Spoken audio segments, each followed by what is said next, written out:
retour à 2013, plus précisément le 1er juillet. Je vous rappelle, on se rappelle en fait ensemble qu'à l'issue de manifestations énormes, c'est certainement des manifestations gigantesques par millions, des millions d'Égyptiens qui étaient dans les rues demandant à l'armée justement d'intervenir. L'armée avait publié alors, c'était le 1er juillet, a publié alors un communiqué affirmant son soutien aux demandes du peuple et donnant à tout le monde 48 heures délai justement de la dernière chance pour assumer leurs responsabilités en ce moment historique. Si ces demandes ne sont pas satisfaites, poursuit-elle, ce sera aux forces armées d'annoncer une feuille de route et des mesures supervisées par elles en coopération avec toutes les forces patriotiques et sincères, sans exclure aucun parti. C'était un moment très important dans l'histoire moderne de l'Égypte. Nous allons essayer de raconter un petit peu, de retourner sur cette date, mais aussi de tout ce qui a suivi cette date. Nous avons le plaisir d'avoir avec nous ce soir Dr Tarek El Gamal. Bonsoir Dr Tarek El Gamal. Vous êtes expert en affaires juridiques internationales. Tout d'abord, merci beaucoup d'être parmi nous ce soir. Ravi comme toujours de vous avoir. Et justement, pour commencer, ça fait 9 ans peut-être, donc c'était en 2013, et c'était un moment vraiment historique. Si on se souvient des rues de la capitale, mais aussi de presque toutes les villes égyptiennes, avec des millions dans la rue, pour insister sur l'importance de préserver avant tout l'identité de l'Égypte. Premièrement, merci de m'avoir invité pour parler à cette occasion. C'est un grand plaisir pour moi. Et bien sûr, la glorieuse révolution du 30 juin est un moment décisif, un moment décisif dans l'histoire de notre pays, un moment où les Égyptiens ont choisi un avenir très distingué pour leurs enfants, les petits-enfants. Ils ont choisi en même temps l'État civil moderne. L'État, c'est-à-dire un pays civil moderne. Ils ont choisi l'identité nationale de l'Égypte, tolérante et ouverte. Et je n'exagère pas si j'allais dire que en 2013, l'Égypte souffrait de la non-stabilité. Et l'Égypte, en 2013, souffrait de l'absence totale de vision politique, de vision économique, et de perdre d'identité nationale. Ainsi, de perdre la capacité et le rôle axial de l'Égypte sur le niveau, que ce soit régional ou que ce soit le niveau international de l'Égypte. Et bien sûr, c'est en 2013, et après avoir dit grâce à Dieu, il est à noter de dire que grâce à la décision du général, à cette époque, du général Abdel Fattah Sisi, de la déclaration qu'a pris le général Abdel Fattah Sisi à ce moment, étant qu'il est un citoyen fidèle à sa patrie, étant qu'il est à la tête des forces armées égyptiennes, et l'Égypte, avec cette décision et cette déclaration, l'Égypte et sauvé à cette époque. C'est vrai. Les forces armées égyptiennes sont attachées au peuple à ce moment. Et ils sont attachés au peuple afin de renforcer ensemble les forces armées et le peuple ensemble, renforcer la force globale de ce pays, de notre pays, l'Égypte. Et de renforcer la force globale du pays sur tous les niveaux. Que ce soit au niveau militaire, que ce soit au niveau sécuritaire, que ce soit au niveau politique, que ce soit au niveau économique et bien sûr sur le niveau régional et international, afin d'être face à n'importe quelle sorte de menace. C'est vrai. Alors, je n'exagère pas quand je dis la glorieuse révolution du 30 juin. Et comme l'a dit notre président, le président Sisi, dans son dernier discours à cette occasion, c'était le 30 juin, le dernier jeudi, Oui. le 30 juin 2022. Il a dit que l'esprit de la révolution du 30 juin, avec son défi et sa capacité, était à vaincre l'impossible. À vaincre l'impossible. Et toujours le phare de notre travail jusqu'aujourd'hui. C'est vrai. Et comme l'a dit notre président aussi à son même discours, le dernier, il a dit que la voix de l'Égypte retentissait et se faisait entendre en disant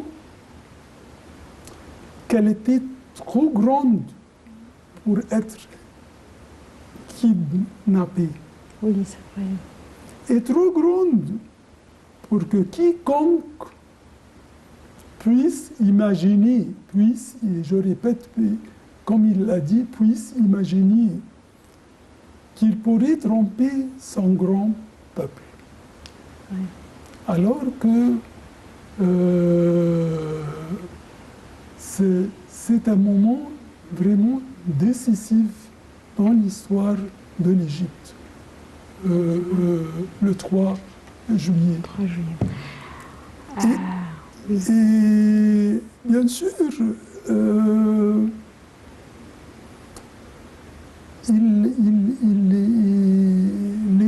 les nouvelles générations égyptiennes, notre responsabilité aujourd'hui, c'est nous, les âgés, ou bien chaque père, chaque mère, doivent faire connaître à leurs enfants, à leurs petits-enfants, ce que c'était l'Égypte en 2013 et où on est aujourd'hui après 9 ans. C'est vrai. Et c'est pour ça que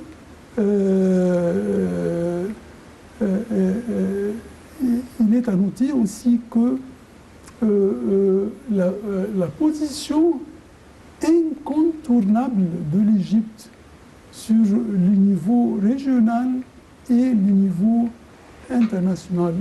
Alors c'est très nécessaire que les nouvelles générations connaissent et sachent la capacité, le poids, le rôle axial de leur patrie, de notre patrie. C'est vrai, c'est vrai. J'aimerais bien, puisqu'on parle justement de ceci, rappeler un petit peu nos téléspectateurs de ce jour. Juste pour rappel, c'était le 3 juillet 2013. Le président Mohamed Morsi a été destitué, à l'époque certainement, Mohamed Morsi a été destitué de ses fonctions présidentielles par le peuple après une année tumultueuse au pouvoir, marquée par des crises à répétition, parfois même meurtrières à plusieurs reprises en fait. L'armée a décrété mercredi soir que le président de la Cour constitutionnelle assurait l'intérim justement à la tête du pays. Une annonce suivie d'une explosion de joie sur la place Tahrir au Caire. Revivez les événements de la journée du 3 juillet 2013.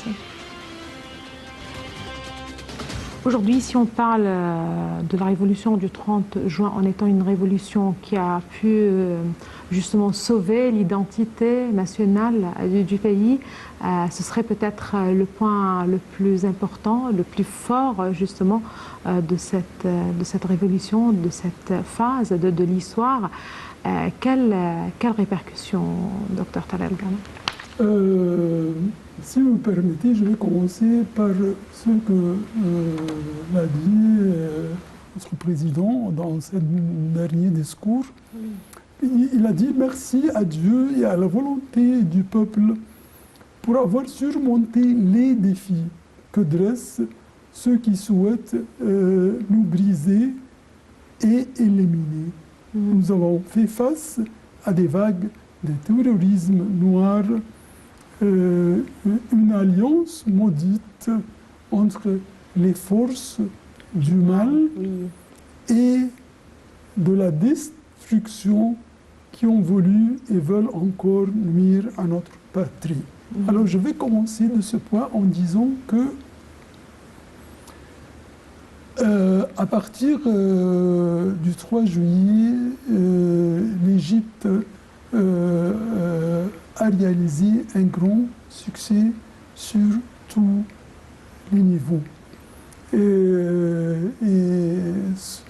Et quand je dis succès, c'est-à-dire réussite, ici on parle de réalisation sur le terrain. Exactement. Ça, oui. Ici on commence par exemple sur le niveau sécuritaire. Et il est à noter que l'Égypte a donné un modèle efficace concernant la lutte contre le terrorisme. Non pas sur le niveau des opérations organisées par nos forces armées en Sinaï, en coordination avec la police égyptienne, mais en plus au delta égyptien et en général, globalement, un modèle de lutte contre le terrorisme que les autres pays ont pris comme un exemple pour le suivre s'ils sont face à ce genre de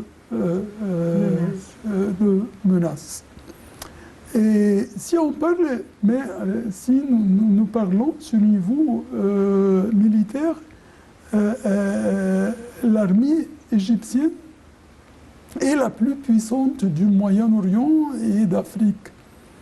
Et il est à noter aujourd'hui, avec une grande fierté, c'est que notre armée égyptienne est classée d'après le Global Firepower Index en 2022, oui, qui vient de paraître, les forces armées égyptiennes sont au deuxième rang mondial. Et il est à noter aussi que le niveau d'entraînement de l'armée égyptienne, avec les nombreux exercices conjoints avec les grandes puissances militaires et les échanges des expériences entre l'Égypte et les grandes puissances militaires dans tout le monde entier, il est à noter que c'est une phase très importante que qu'elle est présente, cette phase est présente, et on la voit chaque jour d'après le 3 juillet. Et en plus, sur le niveau militaire, il est à noter que l'Égypte a organisé la première et la deuxième édition de l'exposition EDEX, qui a été un bon moment pour réunir un grand nombre de ministres de la défense de nombreux pays. Sur le niveau, si on parle vite sur le niveau politique, le président El-Sisi a bien défini les principes de la diplomatie égyptienne, les principes de la politique égyptienne, qui se basent sur l'entente mutuelle, les intérêts communs, le respect de l'autre, la non-ingérence dans les affaires des autres, donner soutien à la stabilité et la paix, et chercher à diverser les relations et les partenaires stratégiques entre l'Égypte et les autres pays. Et suite aussi, pour le niveau politique, la position incontournable de l'Égypte au Moyen-Orient, sur le niveau du monde arabe, de l'Afrique même. Sur le niveau africain, il est à noter, si on parle de l'Afrique, le modèle efficace, très distingué qu'a présenté le président El-Sisi durant sa présidence pour l'Union africaine en 2019. Oui, tout à fait. Et comment il a mis si je n'exagère pas, quand je dis une feuille de route pour l'Afrique, en face de tout le monde entier. Et comment l'Égypte a donné un grand soutien au continent africain, et ça continue jusqu'aujourd'hui. Si on parle des relations, si on parle sur le niveau du monde arabe, il est à noter que l'Égypte était le seul pays qui a réussi durant la crise, lors de la crise palestinienne avec Israël, de réaliser un cessez-le-feu. Cessez-le-feu pour cette crise. Et même à ce moment, le président El-Sisi a reçu un appel téléphonique du président Biden, lui félicitant d'avoir réussi à réaliser le cessez-le-feu, et ce que personne n'a pu la réaliser. Alors qu'en même temps, le modèle actuel de la coopération sur tous les niveaux, l'Irak, Jordanie, l'Égypte. Si on parle niveau Méditerranée, il est à noter le modèle avec la Grèce, Chypre. Si on parle sur le niveau européen, il est à noter que, par exemple, je donne un exemple, la France. Combien de fois l'Égypte a été invitée au sommet organisé par la France? Et le dernier, c'était le sommet qui était à Brest, en France, pour l'océan. Et avant ce sommet, il y avait le sommet pour l'Afrique, l'Afrique économique, et un sommet pour le Soudan, et un sommet pour d'autres pays. Et en même temps, l'Égypte donne grand soutien pour la stabilité des autres. Bien sûr, il y a aussi les efforts déployés par l'Égypte pour assurer la stabilité en Libye. En Libye. Voilà, ça c'est un dossier très important. Il est à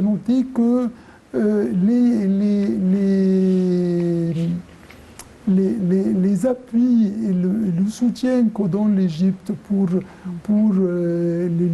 la Libye, et afin de rassembler tous les partis libyens. C'est vrai. Justement, on parle politique, certainement. À ce moment, vous avez justement rappelé les réalisations au niveau militaire, sécuritaire, au niveau de la diplomatie, parce que aussi ça c'est un dossier très important justement qui reflète le vrai visage de l'Égypte sur la scène internationale. J'aimerais bien retourner en fait au 30 juin.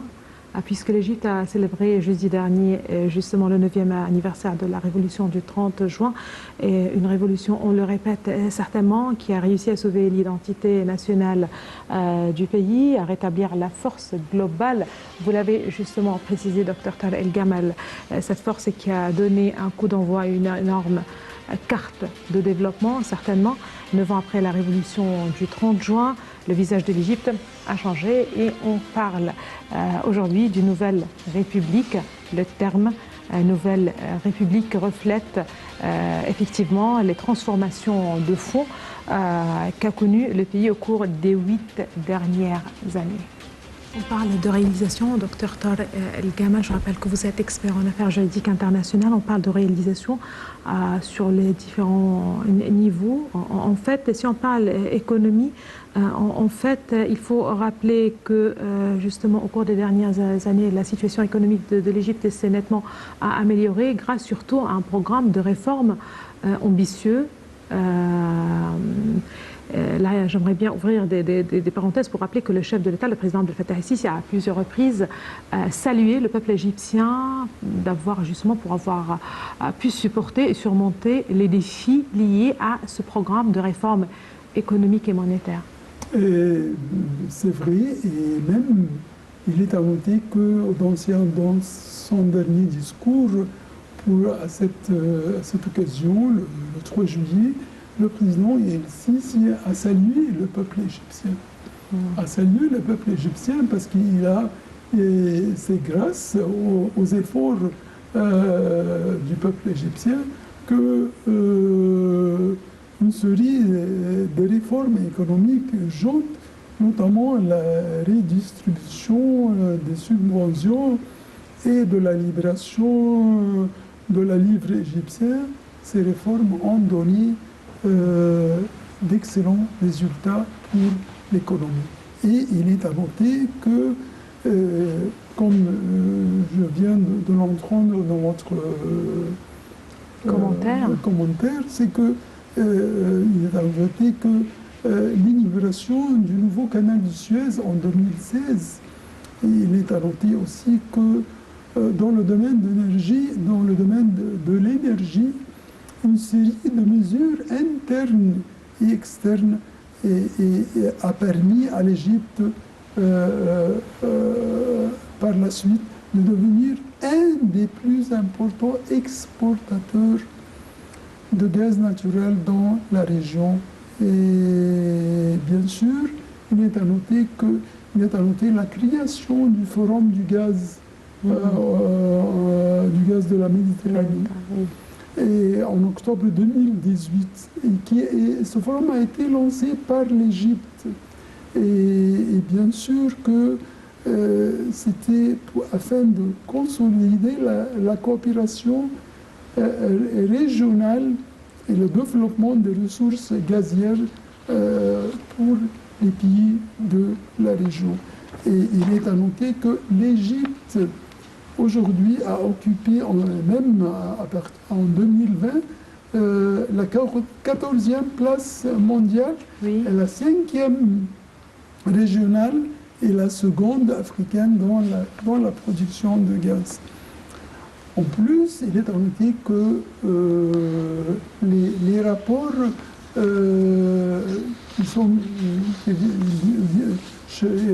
à chaque moment, on voit des rapports qui se paraissent de la Banque mondiale, des agences comme Bloomberg, comme Bird. Ces agences internationales donnent une très bonne vision pour la situation économique C'est pour vrai. l'Égypte. Très bien. Merci beaucoup à vous, Dr Tariq El Gamal. Malheureusement, le temps presse. C'est la fin de nos émissions, en fait. Non seulement de cette émission, mais de nos émissions en française pour ce soir. Merci beaucoup, Dr Tariq El Gamal. Vous êtes expert en affaires juridiques internationales. Merci beaucoup d'avoir été parmi nous ce soir.